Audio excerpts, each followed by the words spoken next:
Puji Tuhan. Ki boleh naik sedikit? Puji nama Tuhan. Selamat pagi keluargaku dalam Tuhan. Haleluya. Semua dalam keadaan diberkati Tuhan. Amin. Haleluya. Semua dalam keadaan sukacita. Dan kita percaya setiap hari kita selalu mendapat hal-hal yang baru yang Tuhan sediakan bagi kita. Amin. Saat ini kita akan mendengarkan kebenaran firman Tuhan. Mari keluargaku dalam Tuhan, kita sama-sama bangkit berdiri.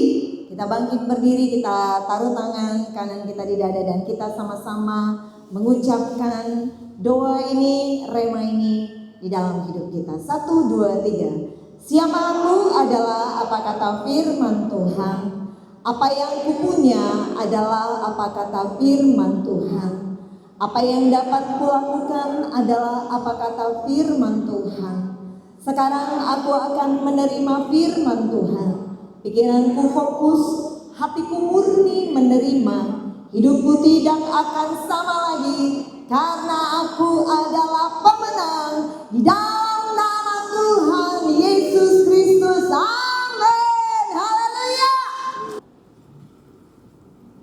Injil yang membebaskan. Mari bersama-sama dengan saya katakan Injil yang membebaskan. 1, 2, 3. Injil yang membebaskan. Sekali lagi, Injil yang membebaskan.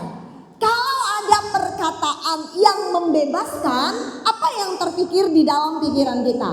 Berarti ada sesuatu yang sedang mengikat. Betul? Ketika ada yang harus dibebaskan, berarti yang terpikir kepada kita ada sesuatu yang mengikat. Sehingga butuh kebebasan. Dan Injil adalah kabar baik, berita sukacita tentang keselamatan oleh Yesus Kristus. Sekali lagi, Injil adalah kabar sukacita, berita baik tentang keselamatan oleh Yesus Kristus. Dan di dalam Kristen, Injil itu terdiri dari Matius, Markus, Lukas, dan Yohanes. Yang di dalamnya ada tentang hidup Yesus Kristus, ajaran Yesus Kristus, tentang kematiannya dan tentang kebangkitannya. Haleluya. Jadi Injil yang berisi kabar baik, berita sukacita tentang keselamatan oleh Yesus Kristus itulah yang bisa membebaskan. Haleluya. Sekarang apa yang harus dibebaskan? Apa yang harus dibebaskan oleh Injil? Apa yang harus dibebaskan oleh kabar baik tentang keselamatan oleh Yesus Kristus itu? Kita buka. Next. Ya. Kalau kita melihat kehidupan kita, boleh jujur, setiap hari walaupun kita sudah menerima firman, kita sering menjadikan Tuhan itu seperti bahasa Bataknya itu vending machine. Ya, seperti mesin sekarang kan sudah mulai berkurang tenaga kerja, tenaga manusia, dan orang lebih menyukai pemakaian mesin. Itulah vending machine ini yang bekerja 24 jam dalam 1 minggu dan dia tidak perlu operator. Pernah lihat saudara, kayak bayar-bayar parkir juga kan? Dia nggak perlu operator, kita tinggal pencet tombolnya, keluar kertasnya, nanti pulang kita juga tinggal bayar. Terus misalnya ada penjualan minuman, ya pernah lihat kan? Ada mesinnya, kita tinggal masukkan koin atau tinggal scan pakai QRIS, kemudian kita pencet tombol minuman atau makanan apa yang kita mau, terus akan keluar.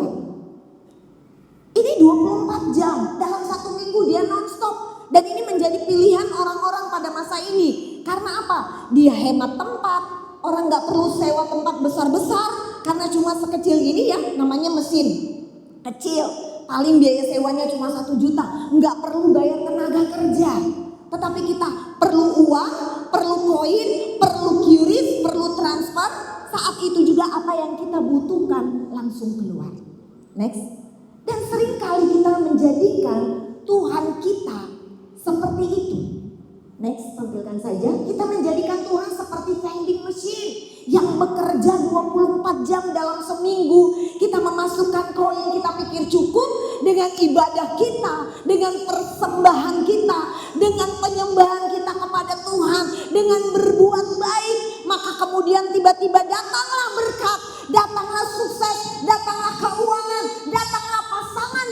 sesuai dengan keinginan kita. Tetapi ketika harapan tidak sesuai dengan ekspektasi kita, ketika kita pencet, kita pengennya keluar liang teh misalnya, tetapi yang keluar malah cappuccino, nggak sesuai harapan, pasti kita marah.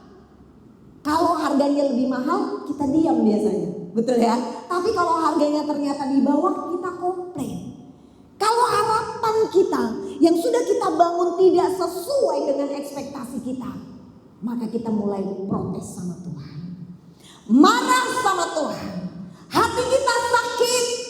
Dan ini juga dialami oleh Kain. Kita sama-sama tahu next cerita mengenai Kain dan Habel. Ingat ya keluargaku dalam Tuhan, ingat mengenai kisah Kain dan Habel. Ya, ada iri hati yang dibangun di dalamnya.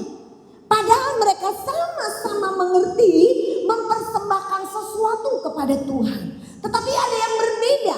Pada masa perjanjian lama, Tuhan memang menginginkan persembahan itu dari binatang. Ya, dari binatang. Sementara Kain mempersembahkan bukan dari binatang, tetapi dari hasil pertaniannya. Karena dia adalah seorang petani. Sehingga pada akhirnya timbullah iri hati di hati Kain. Karena apa? Persembahannya tidak diterima oleh Tuhan. Next. Penyembahan yang kita lakukan, persembahan yang kita lakukan. Seperti tadi di dalam vending machine itu, kita pikir cukup untuk membuka hati Tuhan, untuk memberkati kita. Padahal ketika penyembahan, ketika persembahan yang kita lakukan, kita berikan kepada Tuhan, itu tidak dari hati kita. Bahkan kita dipenuhi dengan iri hati, kemarahan, kecemburuan, protes sama Tuhan. Itu bisa membunuh reputasi orang lain. Kita panas melihat orang yang lain sukses, kita mulai marah. Padahal kita merasa sudah melakukan banyak hal yang baik, saudara. Seperti vending machine tadi. Kita punya uang untuk bisa membeli apa yang kita inginkan. Kita pikir cukup dengan datang ke gereja. Kita pikir cukup dengan mempersembahkan uang kepada Tuhan, kepada pelayanan. Itu cukup. Sementara kita melihat orang lain iri hati karena lebih sukses daripada kita. Pelayanannya lebih maju daripada kita. Itu sebenarnya adalah sesuatu yang mengikat kita. Kain dan Habel next sama-sama mempersembahkan kepada Tuhan. Nah ini yang sebenarnya harus kita bebaskan, saudara. Nanti kita akan melihat bagaimana perjalanan iman Kristiani kita sampai nanti kita mendapatkan keselamatan itu. Memang kita jatuh bangun, betul? Betul ya. Dalam pengiringan kita kepada Tuhan ada di sini yang grafiknya naik terus, gak mungkin. Pasti ada masa jatuh bangunnya. Ada saat dimana kita sedang berapi-api, bersemangat. Kita datang kepada Tuhan, kita amenkan semua firman Tuhan. Tapi ada juga masa di mana kita memang sedang mengalami kekecewaan, mengalami kegagalan, hampir gak percaya kalau Tuhan bisa tolong. Tetapi inilah yang mau kita bebaskan. Lewat apa? Lewat Injil keselamatan yang siap untuk membebaskan kita. Haleluya. Kemenangan atas dosa. Kita harus menang. Seperti nama jemaat di sini adalah jemaat GPDI pemenang. Kita sudah berjuang dan masih terus berjuang. Tetapi jangan sampai perjuangan kita tanpa meraih kemenangan. Haleluya. Kemenangan atas dosa. Kalau kita melihat cerita tentang Kain dan Habel ini, jika berhenti hanya sampai pada pembunuhan Habel, ya, ini hanya menjadi tragedi yang biasa saja dicatat di dalam Alkitab. Tetapi kita melihat, next, Roh Kudus menanamkan benih Injil di dalam setiap apapun kisah yang ada di dalam Alkitab. Firman Tuhan di dalam Yohanes katakan pada mulanya adalah firman. Yang disampaikan ini firman. Yang kita baca adalah firman. Dan itu adalah Injil. Di dalamnya ada berita keselamatan. Sekalipun kisah dari Kain dan Habel ini ada di perjanjian lama, nanti kita akan melihat bagaimana hubungannya dengan apa yang menjadi kabar sukacita, yaitu Injil keselamatan. Saat ini Roh Kudus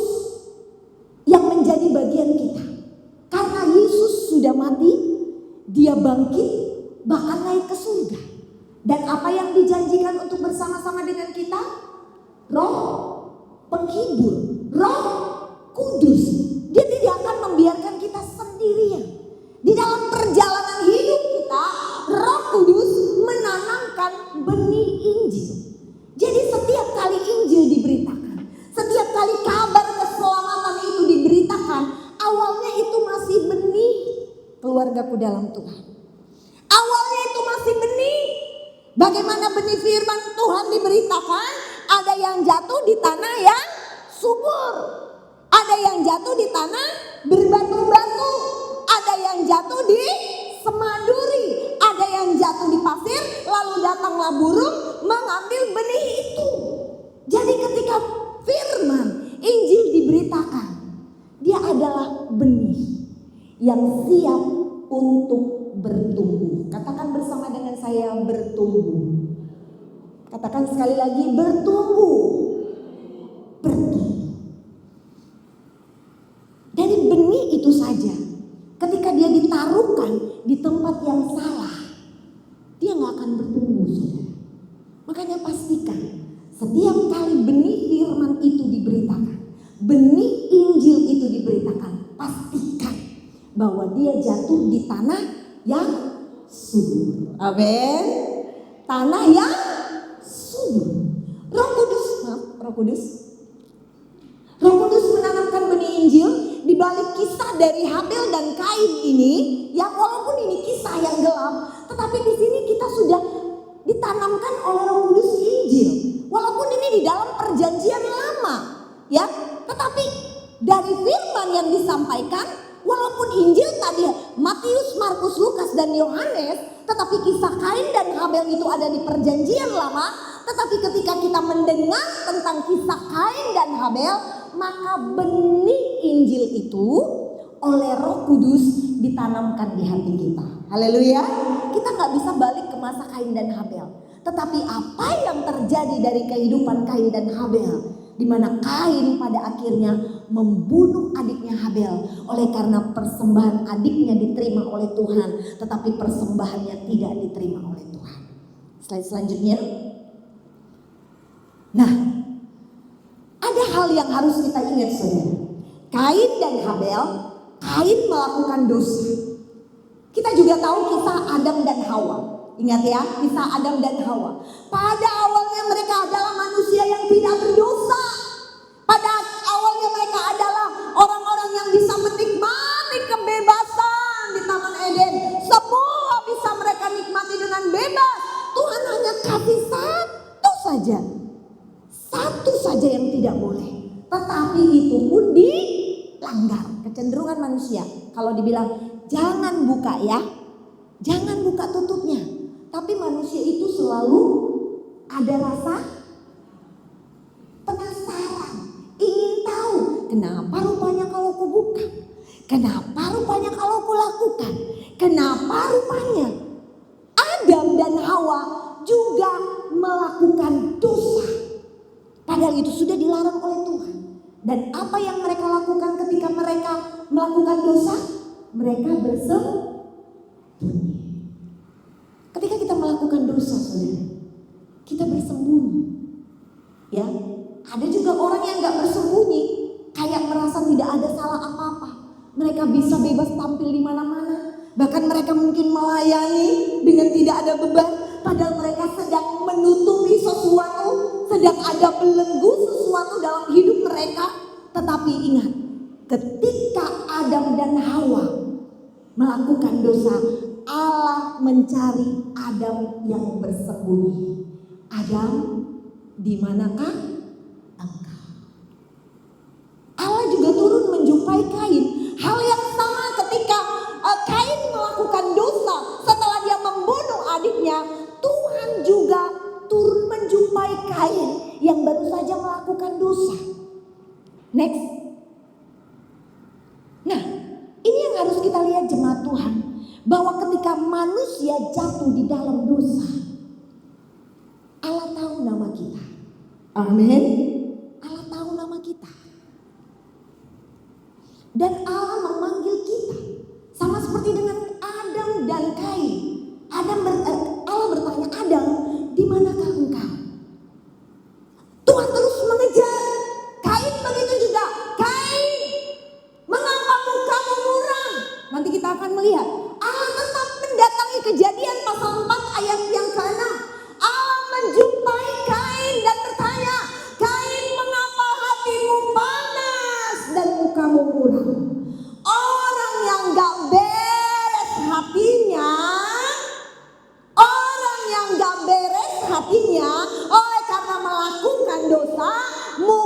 mukanya panas, mukanya muram, hatinya panas. Haleluya.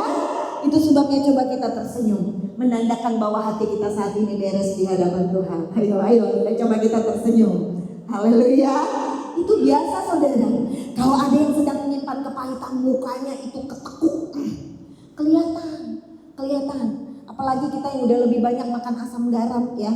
Itu kelihatan banget, gak bisa cuma aku sukacita hari ini, aku bersemangat hari ini. Tapi mukanya satu harian ketekuk aja itu.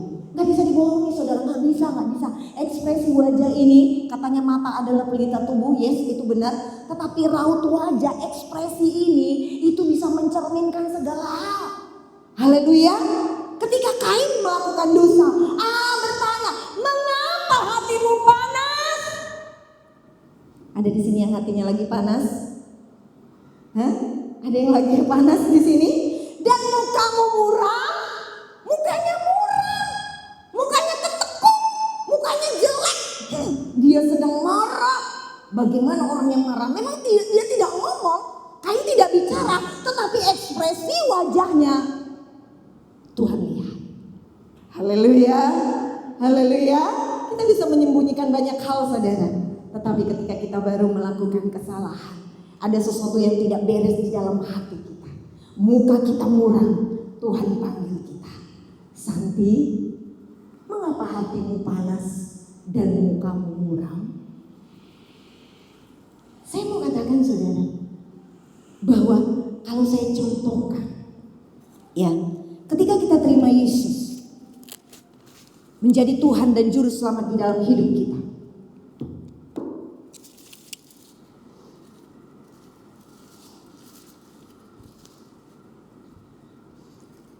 macet.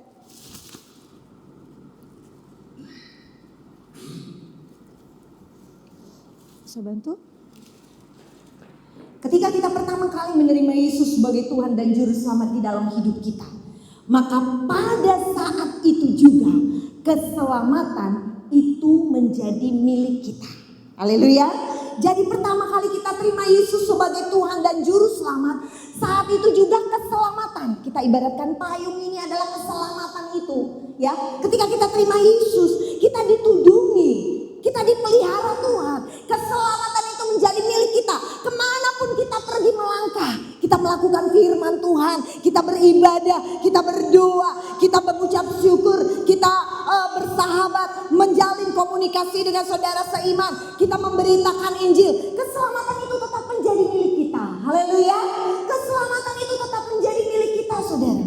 Jadi keselamatan sebagai bukti perjanjian Allah dengan manusia lewat pengorbanan Yesus di kayu salib itu tidak akan pernah bisa dibatalkan. Katakan amin.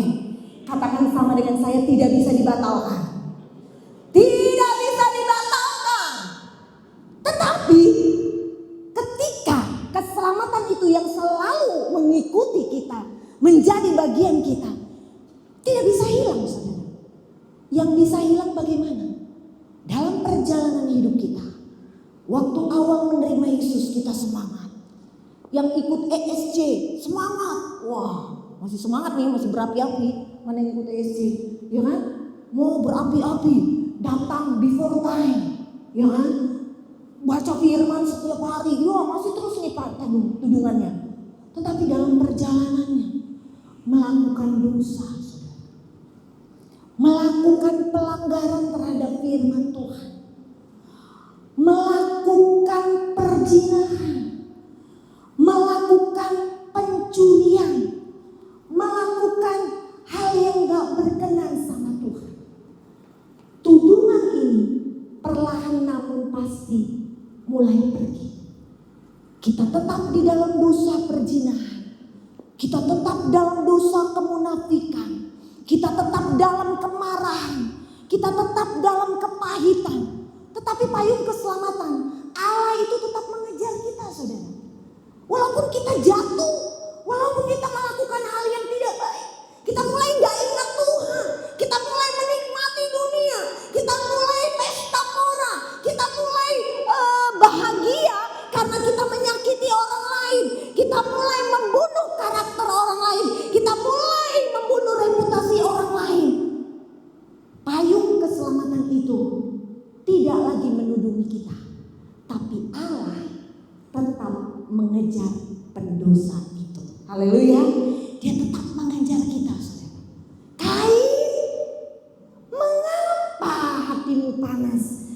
mukamu muram. Sampai pada akhirnya ketika kita datang kepada Tuhan, Tuhan sebenarnya tahu segala sesuatunya. Haleluya. Tuhan tahu. Bisa nggak seketika itu Tuhan hukum Kain?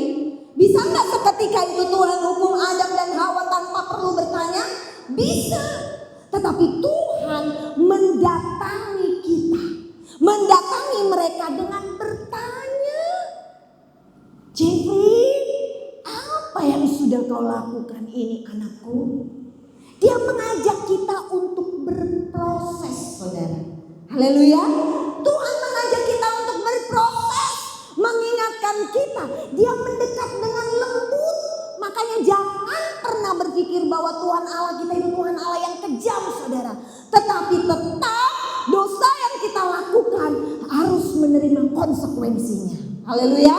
Tuhan tetap harus setia dengan janjinya bahwa dia juga harus memberikan hukuman kepada yang melakukan hal yang tidak sesuai dengan firman Allah. Tetapi dia juga harus setia dengan berkatnya ketika kita melakukan firman Allah. Haleluya. Dan kemudian kita datang, sepertinya ada panggilan Tuhan.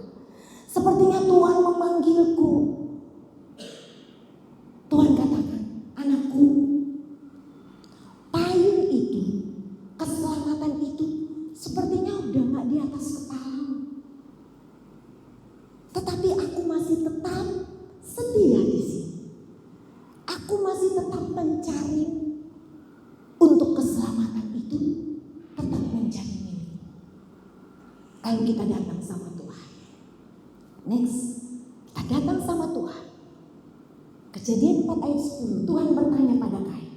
Firman-Nya, apakah yang telah kau perbuat ini? Darah adikmu itu berteriak kepadaku dari mana?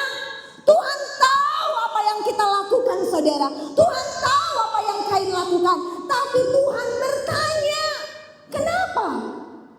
Ada yang tahu kenapa? Ada yang tahu kenapa? Itu sebenarnya kita harus punya hubungan dengan Tuhan, saudara. Tuhan tahu segala sesuatunya. Tapi Tuhan mau kita berkomunikasi dengan Tuhan. Haleluya. Tuhan mau kita mengakui. Slide selanjutnya. Tuhan mau supaya Kain mengakui apa yang telah dia lakukan. Allah Maha Adil. Dia tidak bisa menutup mata terhadap dosa. Darah orang yang tidak bersalah, darah Habel berteriak. Artinya di sini keadilan tidak pernah diabaikan oleh Tuhan. Saya mau katakan, saudara, jika pada saat ini kita sedang mengalami ketidakadilan, Tuhan Allah kita bukan Allah yang menutup mata. Haleluya. Tuhan tahu. Tuhan tidak pernah mengabaikan sebuah pelanggaran pasti akan menuntut keadilan dan hukuman. Slide selanjutnya. Tetapi ketika kita datang kepada Tuhan, Tuhan, aku sudah melakukan dosa. Aku sudah melakukan hal yang kejam. Aku sudah melakukan sesuatu yang gak berkenan sama Tuhan. Masihkah aku layak, Tuhan? Masihkah aku layak untuk menyembah Engkau, Bapa? Tuhan katakan, mari anakku.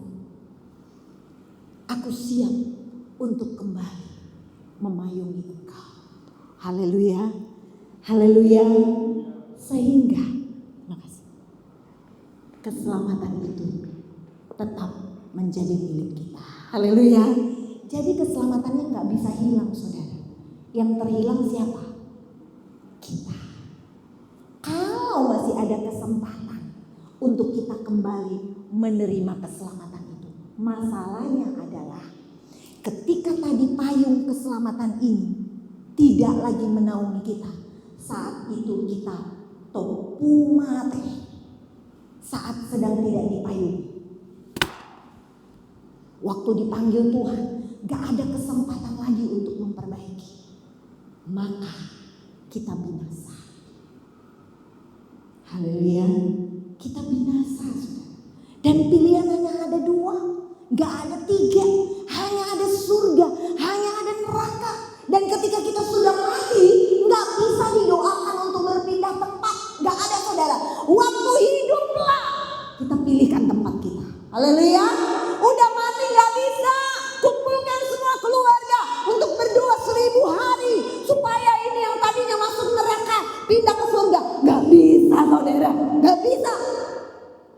Haleluya. Haleluya. Waktu hidup, ayo tentukan pilihan kita. Amin. Waktu hidup, di situ kita tentukan pilihan kita. Manusia kita semua adalah orang yang berdosa. Tetapi bagaimana caranya kita diluputkan dari hukuman? Hukuman yang mana? Hukuman akibat perbuatan jahat kita, akibat pelanggaran kita kepada firman, tidak mungkin bisa kita hindari, saudara.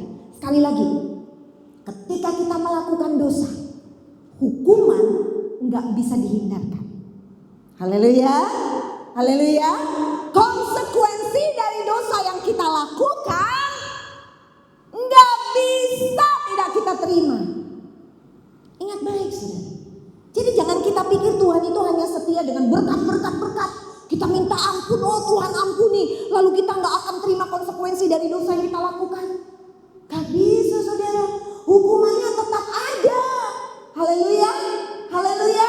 Itu sebabnya kemarin di M3 kita belajar bahwa hidup saya sekarang, hidup kita sekarang ini adalah akibat perbuatan masa lalu kita. Amin. Nah, hidup kita yang sekarang ini menentukan masa depan kita. Haleluya, haleluya. Bisa mengerti jemaat Tuhan? Jadi kalau misalnya saat ini dalam proses hidup kita saat ini sedang jatuh, sedang terpuruk, jangan lama-lama, saudara. Karena ini sebenarnya konsekuensi dari masa lalu kita. Haleluya. Apakah itu tidak bisa dirubah? Bisa. Kapan? Saat ini. Amin. Saat ini. Masa lalu kita gak bisa ubah. Makanya kalau lagi terpuruk, kalau lagi jatuh dalam dosa, jangan dinikmati. Haleluya. Jangan dinikmati. Oh Tuhan, kayaknya aku udah gak mungkin bangkit lagi. Oh Tuhan, kayaknya aku tetap miskin. Apa yang kita alami saat ini, itu nanti akan menentukan masa depan kita. Haleluya. Itu sebabnya jangan sia-siakan waktu, saudara. Kalaupun saat ini kita sedang menerima hukuman itu, konsekuensi dari dosa yang kita lakukan, jangan marah sama Tuhan. Jangan protes seperti vending machine tadi. Oh, aku siap memperbaiki diri. Aku mau melakukan hidupku dengan lebih baik lagi, lebih baik lagi, lebih baik lagi. Lalu kalau semuanya sudah selesai prosesnya, Tuhan bilang, yuk, aku udah sediakan sesuatu yang terbaik untukmu. Haleluya, haleluya, haleluya. Selanjutnya, jadi jika Tuhan hanya mengasihi dan membiarkan kejahatan itu, Dia ampuni, tapi kita nggak terima konsekuensinya, itu Tuhan nggak adil. Jadi jangan pikir Tuhan itu adil, diberkati, aku diberkati, habis itu maki-maki orang, cakap kotor, oh minta ampun, Tuhan ampuni, aku diberkati, enak aja, saya juga mau. Gak susah-susah gini saya mempertahankan kekudusan kesucian, saya juga mau loh. Melakukan dosa habis itu naik mimbar beritakan firman, enak aja. Ada konsekuensinya, saudara. Haleluya, ada hukumannya. Makanya harus bekerja keras untuk mempertahankan kekudusan dan kesucian hidup. Haleluya, gak ada kemunafikan di dalamnya. Tuhan gak bisa main-main. Kasih sama saya satu dosa yang Tuhan gak tahu. Ada dosa yang bisa kita lakukan yang Tuhan gak tahu? Bisa, saudara? Gak bisa. Itu sebabnya ketika kita melakukan dosa, kita nggak bisa luput dari yang namanya hukuman. Kalau Tuhan nggak hukum kita, berarti Tuhan tidak adil. Haleluya, haleluya. Tuhan izinkan kita melalui yang namanya hukuman bukan untuk membinasakan kita, tapi untuk membuat kita sadar. Sehingga payung keselamatan itu tadi yang terus mengikuti kita untuk kita kembali di bawahnya. Haleluya. Slide selanjutnya. Tetapi jika Tuhan hanya adil dan menghukum semua dosa seperti masa perjanjian lama, mata ganti mata, gigi ganti gigi. Mungkin kita di sini semua cacat, ya kan? Kalau masa perjanjian lama kita lakukan kesalahan apa, oh langsung Dihukum saat itu juga langsung kelihatan. Jadi kelihatan, ini kupingnya nggak ada, ini berarti dosanya ini kemarin suka dengar gosip. Ini mulutnya tercabik sedikit. Oh, ini berarti kemarin suka meludahi, suka lantam mulutnya. Mungkin gitu kan. Kalau masa perjanjian, oh itu kakinya copot. Oh, ini berarti kemarin suka nendang istrinya nih. Iya kan? Kalau masa perjanjian lama gitu, ketahuan. Jadi adalah nanti yang kakinya cuma satu jalan. Misalnya ada yang tangannya juga jari-jarinya lepas. Oh, ini kemarin nih suka ngutil ini kayaknya ini. Makanya jari-jarinya copot satu-satu ini. Ketahuan, kelihatan. Ada yang matanya, ini nggak ada matanya atau bintitan matanya, ya kan? Matanya besar gitu. Oh, ini berarti kemarin suka ngintip orang mandi ini. Ketahuan dosanya, saudara. Karena mata ganti mata, gigi ganti gigi. Tapi bersyukur kepada Tuhan, itu nggak berlaku lagi untuk saat ini. Cuma ini pula yang bikin manusia ini jadi macam-macam sama Tuhan, ya kan? Karena nggak langsung nampak hukumannya, manusia jadi main-main sama Tuhan. Melakukan dosa dan berpikir bahwa Tuhan tidak tahu. Tetapi puji syukur kepada Tuhan. Kasih karunia Allah itu janganlah kita permainkan keluargaku dalam Tuhan. Amin. Jika Tuhan hanya adil dan menghukum semua dosa, kita semua pasti binasa. Gak ada satupun kita yang bisa masuk surga. Haleluya. Kalau semua dosa langsung dihukum sama Tuhan, binasa kita semua. Masuk neraka kita semua, saudara. Aduh, penuh neraka. Surga gak ada penghuninya. Mungkin cuma orang-orang kudusnya yang hidup dulu. Kita gak ada. Jemaat GPDI pemenang gak ada satupun. Tapi puji syukur. Dan jangan kita mempermainkan kasih karunia Tuhan. Next. Jadi bagaimana Allah bisa menghancurkan kuasa dosa tanpa menghancurkan kita si pendosa? Kita sama-sama katakan, jadi bagaimana Allah, 1, 2, 3. Jadi bagaimana Allah bisa menghancurkan kuasa dosa tanpa menghancurkan kita si pendosa? Ingat baik, saudara, Allah tidak pernah punya rancangan, Allah tidak pernah punya cita-cita untuk membinasakan kita. Haleluya. Jadi jangan ada lagi di sini yang curiga sama Tuhan. Tuhan, kenapa hidupmu kayak gini? Kenapa engkau tidak berkenan kepadaku? Tuhan, engkau mau buat aku mati ya? Tuhan mau menghancurkan masa depanku ya? Dengar baik keluargaku, Tuhan gak pernah punya rencana sejahat itu buat saya dan saudara. Haleluya, haleluya. Bagaimana Allah punya tujuan, bukan menghancurkan kita, tapi menghancurkan kuasa dosa yang ada di dalam hidup kita. Yang percaya katakan amin. Amin. Slide selanjutnya. Kabar baik Habel yang sempurna. Next, di perjanjian lama, ribuan tahun kemudian, kisah Habel itu di perjanjian lama. Tetapi ribuan tahun kemudian, akhirnya Tuhan menjawab dilema itu dengan mengirimkan gembala sejati, yaitu Yesus Kristus. Habel adalah seorang gembala, real gembala, gembala kambing domba. Tetapi Yesus adalah gembala agung, gembala yang sejati. Haleluya. Next, Habel penggembala domba, terus Yesus adalah sang anak domba Allah yang mempersembahkan dirinya untuk dihukum menggantikan dosa dunia. Kita baca Yohanes 1 ayat 29. Yohanes pasal 1 ayat 29. Kita sama-sama membaca kebenaran firman Tuhan ini.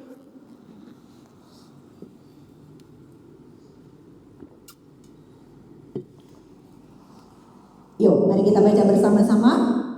1, 2, 3. Pada keesokan harinya, Yohanes melihat Yesus datang kepadanya, dan dia berkata, lihatlah anak domba Allah yang menghapus dosa dunia. Haleluya.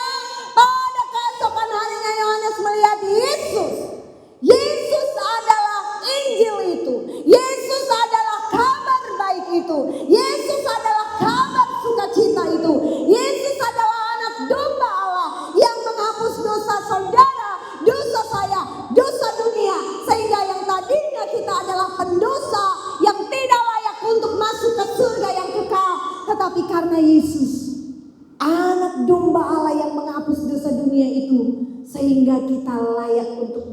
dia Aba, ya Bapa. Dan kita juga bisa masuk ke surga yang kekal. Haleluya, haleluya. Beri kemuliaan buat Allah kita, haleluya.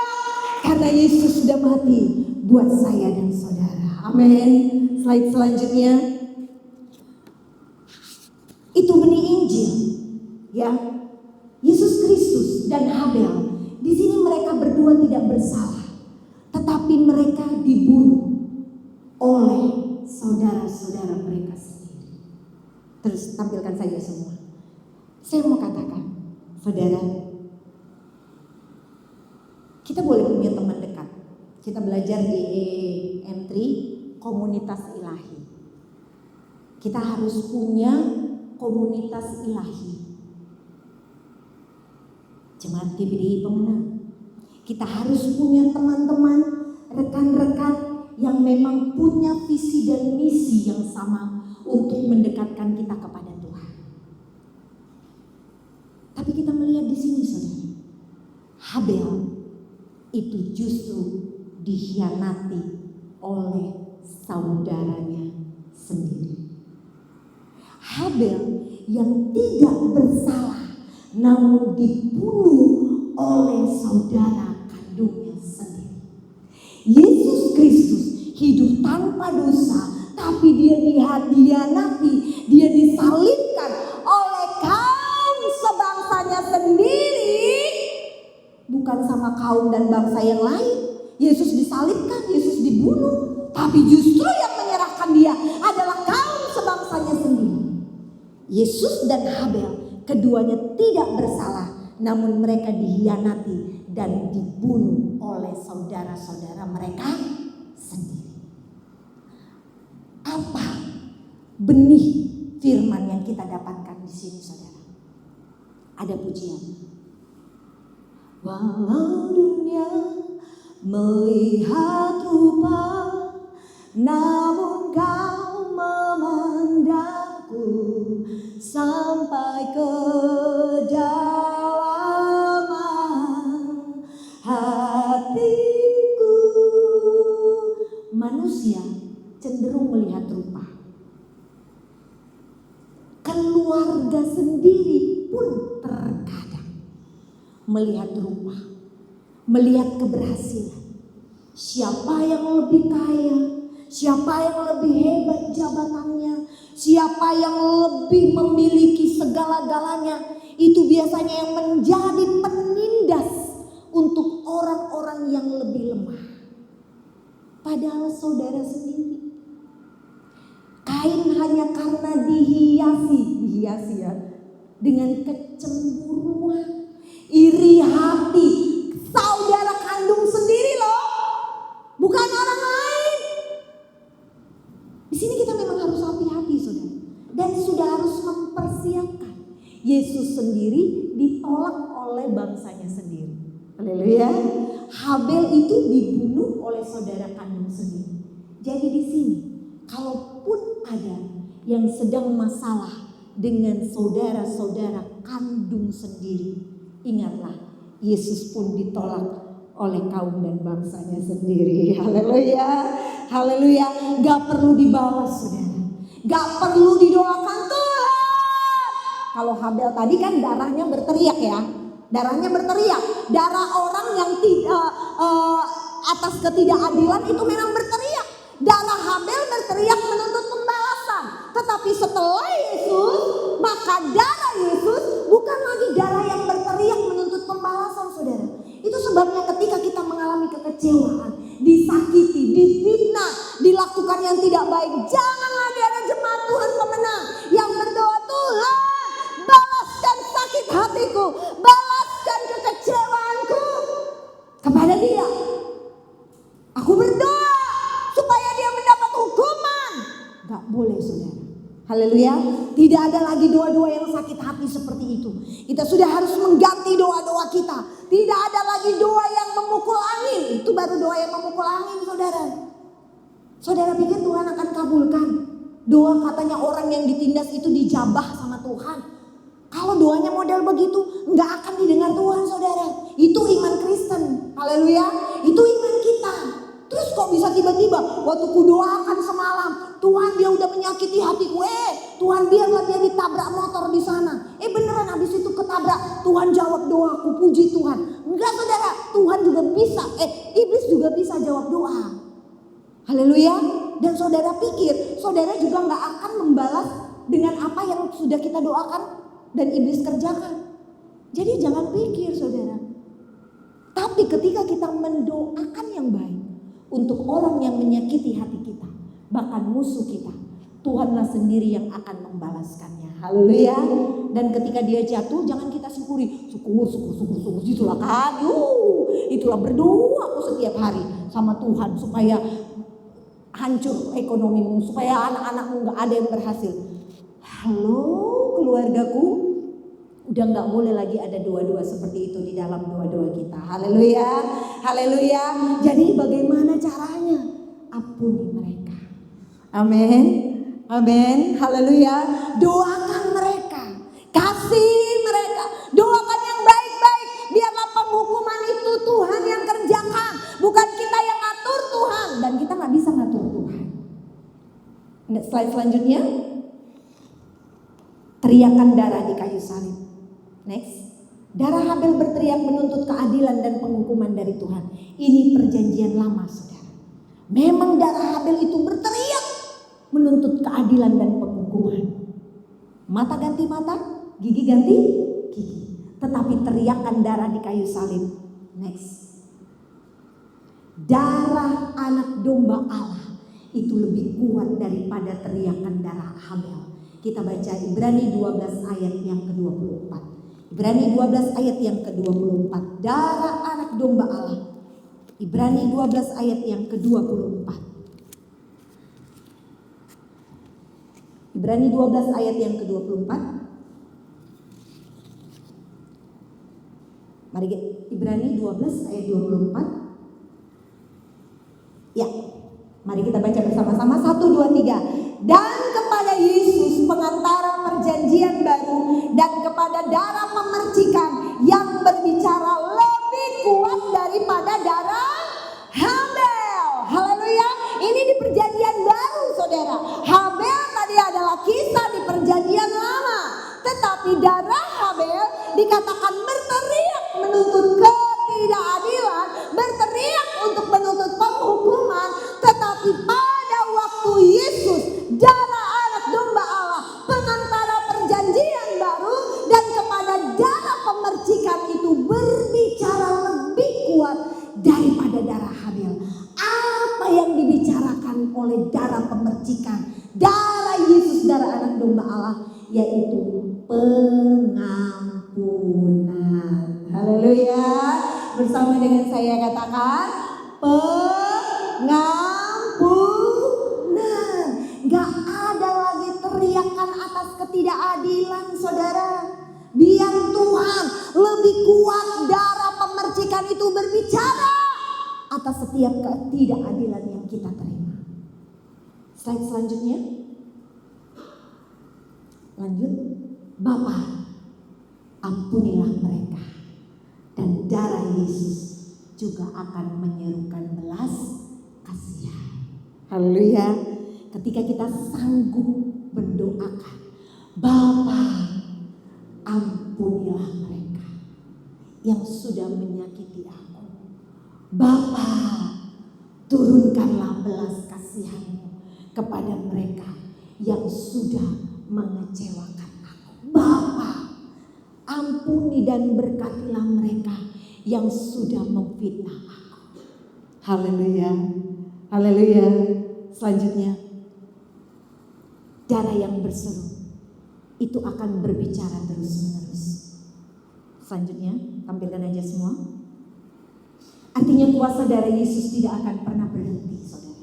Setiap kali kita jatuh dan gagal, darah itu tidak pernah menuntut pembalasan. Tapi dia terus menerus menyerukan penebusan kita. Itu sebabnya tadi kemanapun kita tetap dikejar, dicari sama Yesus, tetap dikejar. Supaya apa? Keselamatan itu tetap menjadi milik kita. Walaupun kita jatuh bangun dalam dosa, tetap Yesus kejar, cari kita. Supaya apa? Supaya penebusan itu tetap menjadi milik kita. Haleluya, pengampunan. Pernah saudara merasa gelisah karena bolak-balik minta ampun sama Tuhan? Masih nggak Tuhan ampuni aku ya? Pernah nggak saudara ada di fase ini? Pernah? Pernah nggak?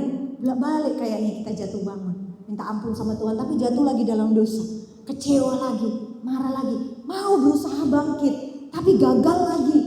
Bolak-balik aku minta ampun sama Tuhan, diampuni Tuhan, yang udahlah sapalah, takut Tuhan gak ampuni, udahlah langsunglah jadi orang jahat. Next. Perhatikan kata adil. Yesus membela kita bukan dengan meminta belas kasihan karena kita lemah. Tuhan tahu kita lemah. Tuhan tahu kita sering jatuh bangun. Di mana proses, saya sering katakan, di bagian mana kita yang belum selesai dengan Tuhan, itu yang terus-menerus akan mengejar kita. Kita yang seorang pemarah, di bagian itu Tuhan terus. Makanya kita terus diperhadapkan dengan orang-orang yang buat kita marah. Tuhan terus akan mengirimkan orang-orang yang membuat kita emosi sampai kita nanti benar-benar gak jadi pemarah lagi. Haleluya. Kita gak jadi sabar lagi. Di bagian mana? Kita yang sering merasa rendah diri. Oh, kita juga dikirimkan orang-orang yang selalu membuat kita jadi gak pede, yang selalu mengejek kita, yang selalu menghina kita. Tuhan selalu kirimkan orang-orang itu supaya apa? Kita jadi orang yang tough, kita jadi orang yang kuat, kita jadi orang yang percaya diri. Pokoknya di bagian mana kita yang prosesnya belum selesai sama Tuhan, bukan Tuhan bilang, oh udahlah ini anakku ini gak mampu, enggak. Tapi Tuhan tetap akan kejar kita sampai kita selesai dengan proses itu. Haleluya, haleluya. Selanjutnya, hukuman sudah dilunasi. Yesus berkata di hadapan Bapa, aku sudah membayar lunas hukuman dosanya. Tuhan yang adil tidak mungkin menagih pembayaran dosa 2 kali. Karena Yesus sudah dihukum menggantikan saya dan saudara, maka Tuhan pasti mengampuni. Keadilan Allah sendiri yang kini membebaskan. Next. Nah, sebelum beristirahat, ada di sini yang udah mau istirahat selama-lamanya, amin? Belum ya, masih panjang perjalanan kita ya. Nah, sebelum sampai di sini, kita mau tahu dulu dosa-dosa apa yang bisa membuat payung keselamatan itu enggak lagi bersama dengan kita. Iya kan? Mau tahu kan? Mau tahu ya? Orang-orang yang mana aja yang enggak masuk surga? Kita buka dulu 1 Korintus pasal 6 ayat 9 sebelum beristirahat. 1 Korintus pasal 6 ayat yang ke-9. Ini orang-orang yang akan kehilangan payung keselamatan. Jadi sepanjang kita masih diberi kesempatan saudara sebelum beristirahat, yuk kita cari tahu orang-orang yang seperti apa yang gak bisa masuk surga. Ayo kita baca bersama-sama. Semua kita bersama-sama. Kalau boleh ini di Alkitabnya itu di note, di garis bawahi. Kalau yang di handphone dibuat tanda warna. Kalau bisa merah seperti rok saya. Yuk kita baca bersama-sama. 1, 2, 3. Atau tidak tahukah kamu bahwa orang-orang yang tidak adil tidak akan mendapat bagian dalam kerajaan Allah. Jadi gak usah capek-capek saudara, dia gak adil Tuhan. Udah doain aja yang baik supaya dia bertobat. Jangan juga kita jadi orang yang gak adil, orang yang miskin kita tindas, orang yang kaya kita puja-puja, sampai ngelap sepatunya pun kita mau. Janganlah sesat. Orang yang tidak adil tidak masuk surga.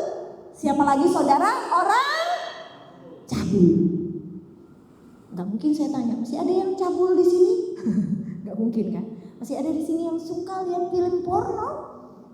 Masih ada yang suka di sini lihat situs-situs porno? Ya kan cuma mau belajar mau belajar anatomi. Jurusan sosial mau belajar anatomi. Korelasinya di mana? Ya kan? Cabul. Terus apa lagi? Penyembah berhala. Oh enggak kok Tan. Kan nyembah berhala nyembah patung-patung itu kan. Kami enggak nyembah patung. Tapi nyembah yang mana? Nyembah apa? Banyak lah yang disembah yang menjadikan Tuhan keduanya. Siapa lagi? Orang berzina. Enggak mungkin saya tanya di sini. Ada di sini yang masih selingkuh? Enggak mungkin kan? Berzina. Mumpung pasanganku enggak tahu. Kalaupun tahu ya enggak apa-apa lah, pasang 2. Enggak bisa saudara. Masuk neraka. Neraka. Siapa lagi? Banci. Enggak mungkin saya tanya, ada di sini yang banci? Nah, jadi kalau ada keluarga, jadi jenis kelamin itu cuma 2 saudara. Laki-laki dan perempuan. 50-50 nggak ada, banci nggak ada. Makanya kalau ada saudara kita yang banci, ayo selamatkan mereka supaya bisa masuk ke surga. Banci nggak masuk surga, saudara. Jadi harus kita perhatikan benar-benar. Kita nasihati mereka untuk kembali ke jalan yang benar. Pastikan jenis kelaminnya apa, laki-laki atau perempuan. Banci nggak masuk surga. Orang pemburit ini juga hampir-hampir mirip. Dosa homoseks, yang seksnya tidak baik, yang tidak normal. Lanjut. Ayat 10. Pencuri nggak masuk surga, saudara. Pencuri nggak masuk surga. Saya kan nggak mencuri. Kalau sekalian daripada mencuri 1000, mending mencuri 1000 miliar, saudara, triliun, ya kan? Kayak itu saya itu Gayus Tambuna. Enak ya, dengar-dengar di penjara, tapi dia bisa kok jalan-jalan kemana-mana sekalian gitu loh maksud saya. 1000 dikit amat nyurinya, toh sama-sama nggak masuk surga, bener ya? Sesat itu ya, salah ya. Orang kikir itu ya lebih bagus busuk. Saya pernah dulu punya dan lihat ketemu dengan orang seperti itu. Lebih bagus makanan dia itu busuk di bawah tempat tidur daripada dia bagi-bagi sama orang. Pernah ketemu nggak orang yang kayak gitu? Ada aja di dalam dunia persilatan ini. Pemabuk, masih ada di sini yang pemabuk nggak masuk surga, saudara. Ini ada ayatnya, tolong digaris bawah. Pemabuk gak masuk surga. Haleluya, pemabuk. Oh. Kirain ada yang bilang haleluya. Berarti gak tidur ya, puji Tuhan. Pemabuk gak masuk surga, saudara. Pemfit. Ada di sini. Eda. Eda. Tahu gak Eda? Pemfitnah gak masuk surga, saudara. Haleluya. Siapa lagi? Penipu gak masuk surga. B, di luar itu tipuan, gak masuk surga. Sama-sama kita baca, tidak akan mendapat bagian dalam kerajaan Allah. Udah tahu kan yang mana-mana tadi yang gak masuk surga? Udah tahu cuma Tuhan? Kita buka lagi, ini masih sebagian. Wahyu 21 ayat 8. Harus punya pengetahuan. Udah bisa gak kita masuk surga? Sama-sama, saya juga introspeksi, saudara. Bukan berarti saya kudus, saya juga introspeksi. Wahyu 21 ayat 8. Bagian yang pertama tuh. 1, 2, 3. Tetapi orang-orang, berhenti dulu. Ada di sini yang masih penakut, takut hantu, takut masa depan, takut gak dipelihara Tuhan, takut sakitnya gak sembuh-sembuh, takut gak bisa hidup. Orang penakut gak masuk surga, saudara. Haleluya. Haleluya. Jadi kayaknya siapa yang masuk surga ini ya? Makin takut. Saya gak nakut-nakuti, saudara. Karena saya pun awalnya takut. Tapi setelah tahu ini saya gak boleh jadi penakut. Haleluya. Haleluya. Orang-orang yang tidak percaya. Tidak percaya kepada siapa? Kepada Yesus sebagai Tuhan dan Juru Selamat. Orang-orang keji. Kalau ini ya aku gak keji lah ya gitu ya. Kalau ini oke lah, kita orang-orang yang menengah middle gak akan keji. Orang-orang pembunuh, saya gak pernah membunuh. Pernah gak membunuh karakter orang? Ngelihat orang kayak di sinetron, gak ngomong tapi membunuh karakter orang, saudara. Ya, jadi mata kita ini kalau memang baik kita puji. Haleluya, gak usah dilihat.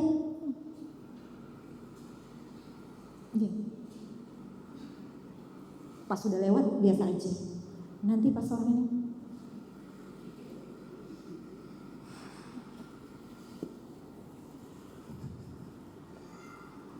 bunuh karakter orang di sosial media. Semua gak kenal, tapi saya lihat di komen-komen itu banyak sekali yang membunuh karakter, saudara. Gak usah ya, kita gak kenal orangnya, gak usah kita jatuhkan karakter orang-orang itu. Itu apa? Itu pembunuh, saudara. Orang-orang Sunda, ya, penjina, tukang-tukang sihir. Ada di sini yang suka ke orang pintar, ingat, orang pintar minumnya tolak angin, saudara. Jadi berarti dia bodoh. Dan yang pergi ke orang pintar berarti orang yang setengah pintar atau kurang pintar atau idiot. Bodoh, ya kan? Itu tukang sihir. Ada di sini yang masih suka lihat teror. Ada yang masih di sini suka lihat apa itu di TikTok itu segala macam. Cari apa itu namanya? Apa yang menjaganya itu? Apalah itu ya itu. Siapa yang menjaga ini? Goyang-goyang lah itu apanya? Ini penjagamu ini. Tukang sihir, penyembah berhala, semua pendusta. Tadi penipu kan? Mereka, ayo sama-sama kita baca. 1, 2, 3. Mereka akan mendapat bagian mereka di dalam lautan yang menyala oleh api dan belerang. Inilah kematian yang kedua. Kalau di 1 Korintus tadi dikatakan bahwa orang-orang ini tidak mendapat bagian dalam kerajaan Allah. Di dalam kitab Wahyu dikatakan lagi bahwa orang-orang ini akan masuk ke dalam perapian yang menyala-nyala dan belerang. Inilah kematian yang kedua. Ayat yang terakhir, orang yang gak masuk surga. Matius 7 ayat 21 sampai 23. Kita harus tahu saudara, kita bisa gak masuk surga? 1, 2, 3. Bukan setiap orang yang berseru kepadaku Tuhan, Tuhan akan masuk ke dalam kerajaan sorga, melainkan dia yang melakukan kehendak Bapakku yang di sorga. Haleluya. Ternyata gak cukup cuma berdoa seperti vending machine tadi. Gak cukup cuma teriak. Gak cukup untuk menjadi pelayan Tuhan, berseru kepada Tuhan. Tetapi yang paling diperlukan adalah melakukan kehendak Bapakku yang di sorga. Haleluya. Ketika kita melakukan kehendak Bapa kita yang di surga, maka yang di 1 Korintus 6 ayat 9 dan Wahyu 21 ayat 8 itu tidak akan pernah kita lakukan. Yang percaya katakan amin. Tetapi ketika kita ingin lepas dari itu, Injillah yang bisa melepaskan kita. Haleluya. Haleluya. Haleluya. Injillah, kabar baik. Slide yang paling terakhir. Kabar baik itu, keselamatan itulah yang bisa membebaskan kita. Injil, keselamatan, kabar baik tentang Yesus Kristus. Yesus Kristuslah yang dapat membebaskan kita. Slide terakhir. Slide paling akhir yang dapat membebaskan kita. Yang paling akhir lagi. Oh ya, ini dia. Kita sama-sama membaca ini. Iblis tahu namamu, tetapi dia akan memanggilmu berdasarkan kesalahanmu. Tuhan tahu kesalahanmu, tetapi dia memanggilmu dengan namamu. Saat seseorang hanya membicarakan kesalahanmu, kamu tahu dari mana itu berasal. Bisa mengerti saudara? Iblis dan Tuhan sama-sama tahu nama kita. Tetapi iblis tahu nama kita, tapi dia gak akan panggil nama kita. Terus dia manggil apa? Dia memanggil kesalahan-kesalahan kita. Dia mengingatkan dosa-dosa kita. Dia akan terus mengingatkan masa lalu kita yang buruk. Dia akan bilang gak mungkin kau bisa lepas dari dosa ini. Tetapi Tuhan tahu kesalahan kita. Tuhan tahu dosa yang kita lakukan. Tapi dia memanggil kita dengan nama kita. Haleluya. Dengar dia panggil namamu. Dengar dia panggil namamu. Dengar dia panggil nama saya. Juga dia panggil namamu. Haleluya. Tuhan memanggil kita dengan nama kita. Walaupun dia tahu kesalahan kita. Karena apa? Dia mau kita berbalik dan bertobat. Haleluya. Jadi kalau ada orang-orang yang selalu mengingatkan kita dengan kesalahan kita, bukan mengingatkan kita untuk berbalik dari jalan-jalan kita yang jahat, sudah bisa dipastikan mereka berasal dari siapa. Haleluya. Itu sebabnya hari ini biarlah kita semua dibebaskan oleh Injil.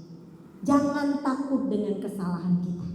Barang siapa yang mengaku dosa, 1 Yohanes 1 ayat 9 dikatakan, dia adalah Allah yang setia dan adil yang akan mengampuni segala dosa dan kesalahan kita. Haleluya.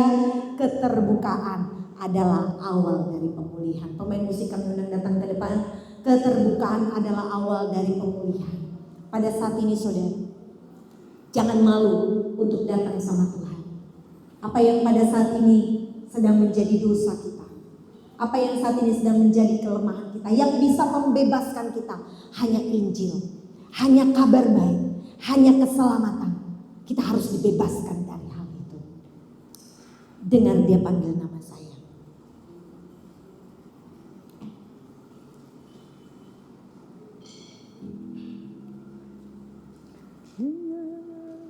Lambat ya. Haleluya. Dengar dia panggil nama saya. Dengar dia panggil namamu. Dengar dia panggil nama saya. Juga dia panggil namamu. Dengar dia panggil. Dengar dia panggil nama saya. Dengar dia panggil namamu.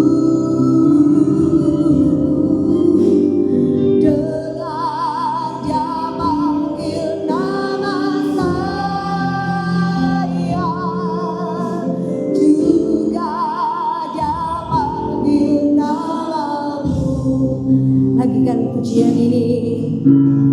Dengar dia panggil nama saya. Dengar dia panggil namamu.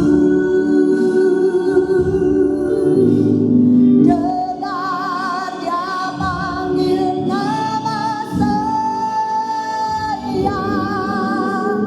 Juga dia panggil namamu.